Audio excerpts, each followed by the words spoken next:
first thing we do is feasibility, because there are so many codes, and the codes overlap. There's zoning codes and planning codes and fire codes, and maybe you're in a historic district or another type of, specific plan district. So there's so many overlapping codes that you can't think of it as like one thing. Like, I want to do this project, therefore I have to do that. That it's that simple. It's actually really a layer of things. Derek always calls it a lasagna of codes.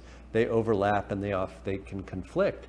So the first thing we do is a feasibility study. So we say, okay, here's your property, here's what you want to do, what can we do? So before we begin all the beautiful part of like, what kind of tile are you going to pick? And it's going to look great with a green this and the light will come in and it'll be so fantastic, and you'll get married and this, just bring the person home and everybody, you'll make $1 million, whatever.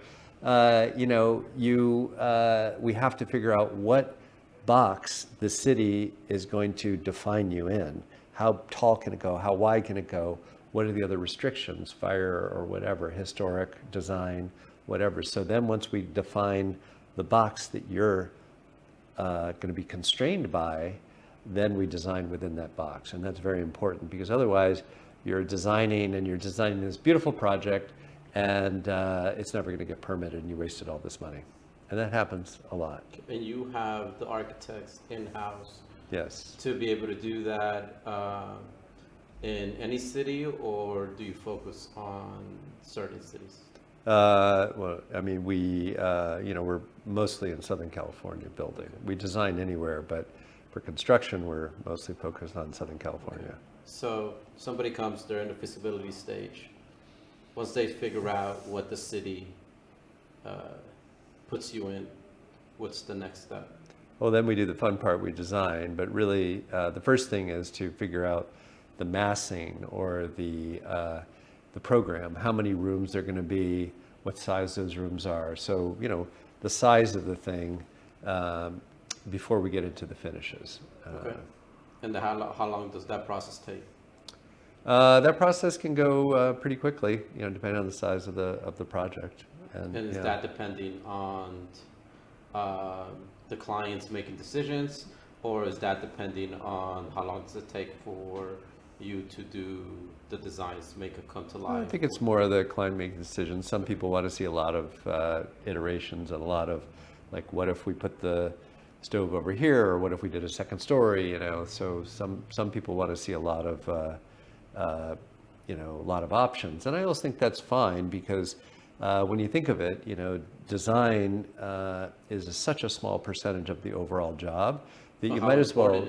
How important is it? Design. So a lot of people don't, including myself, don't understand how important that part is, and they think of design just as you think generally when you're not in the industry.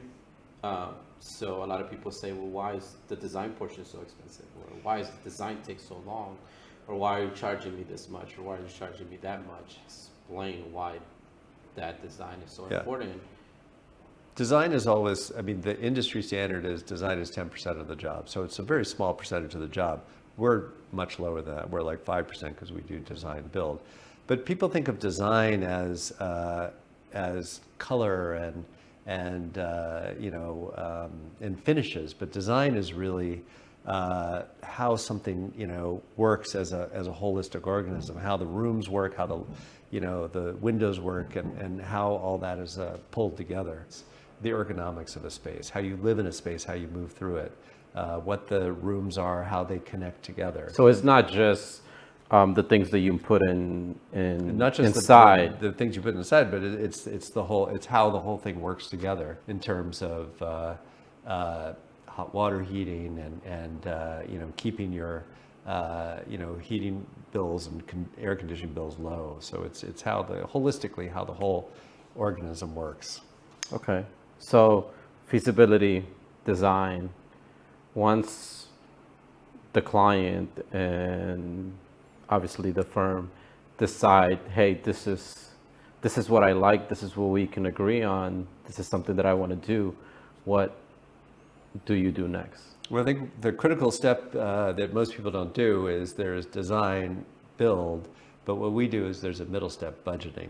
So when we're designing, you're telling us what you want to spend.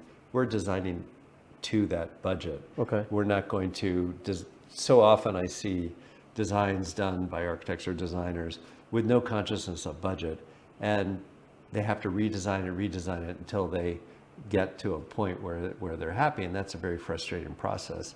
So for us, budgeting, there's no such thing as a beautiful project without a beautiful budget, as crass as that sounds, because you only have so much money. Everybody, it doesn't matter what project we've worked on with millions or tens of thousands, everybody has a budget, oddly enough. You have to work with that budget. So we get that budget, we identify that budget early in the process so that we design to a target budget, not beyond it.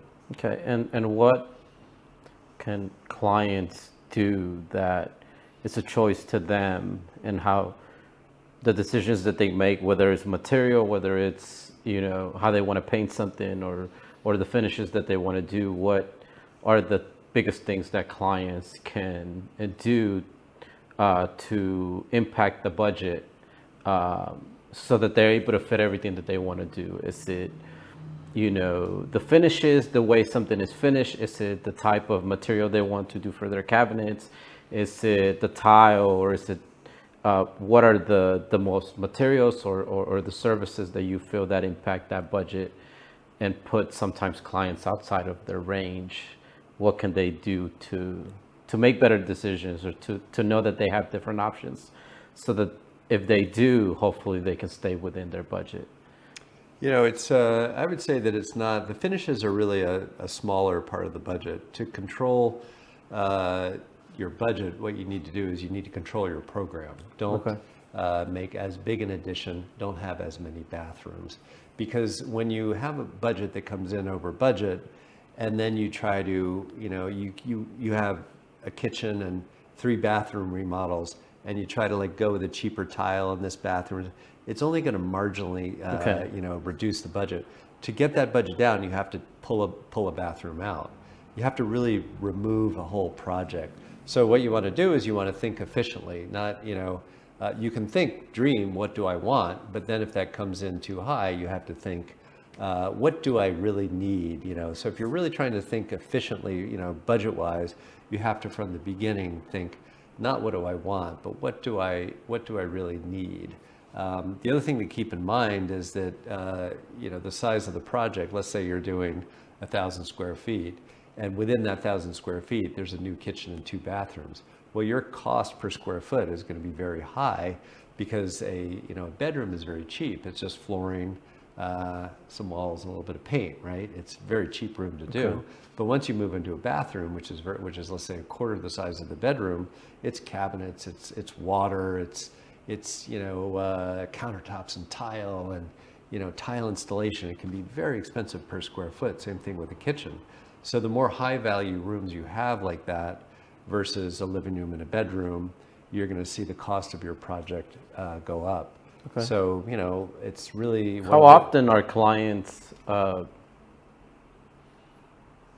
not close to what they want to decide versus the budgets that they have, and how do you work with them to try to get them to say, hey, look, realistically, this is what it will cost for you to do this entire vision, but I could still, or here are the options of where we can still do for you, so that you can still be happy, get something that you want maybe how do you work with the clients in regards to budgets? Because there's obviously a lot of contractors that are bidding out on work, and you guys seem to be more like, hey, here's the design, we'll create the budget for you. You're not really bidding out there, versus other contractors not trying to get the cheapest bid.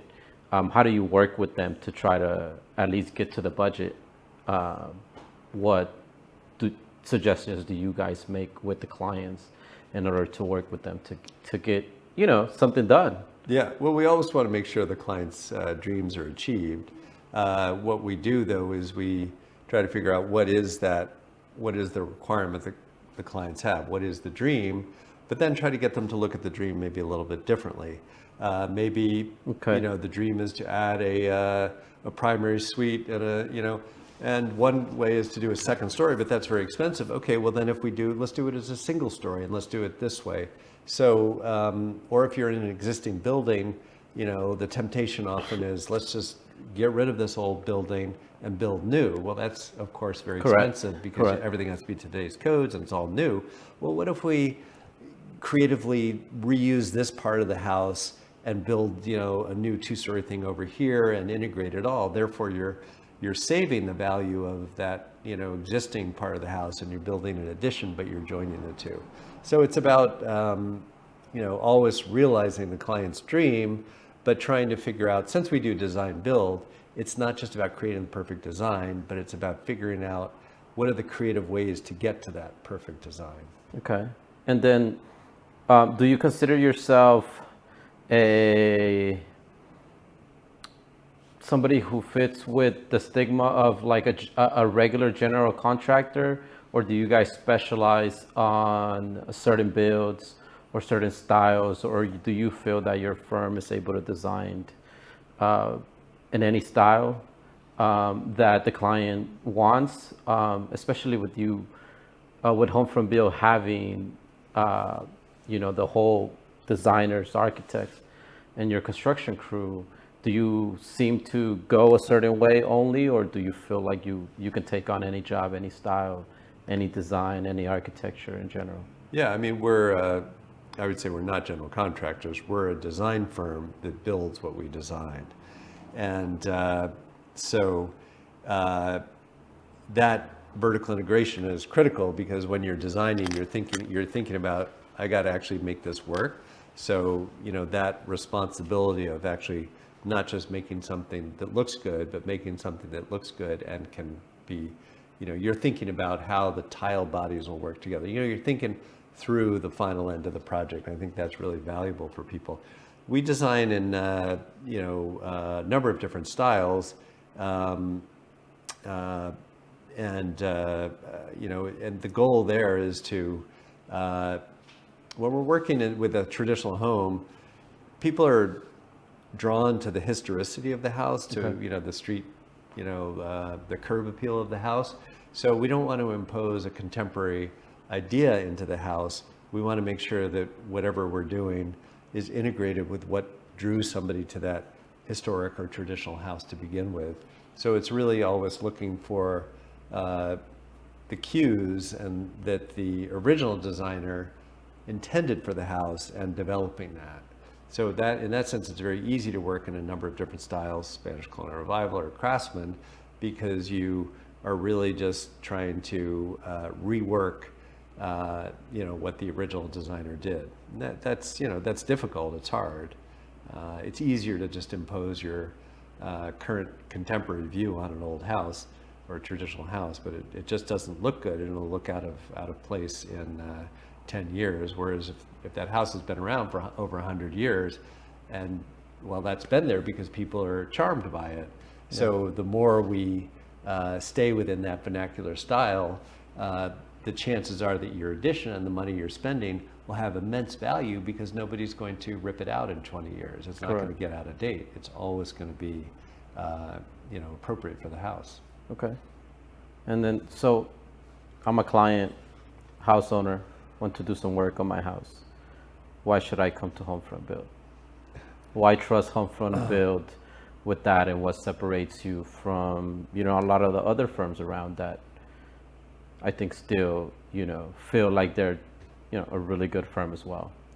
It's we get stuff done. So what that means is that we're successful in working with the city to shape the project, working with the client to shape the project. And at the end of the project, we're always trying to, we really try to eliminate change orders so that we're upfront with people about the cost. We're not trying to get people into the project. At the end of the project, we have created friendships, and I think that's the best answer to that. Is there's people who we still go out and have a drink. We keep in touch. Okay. If you create friendships with your clients through a business relationship, obviously that process was a good process.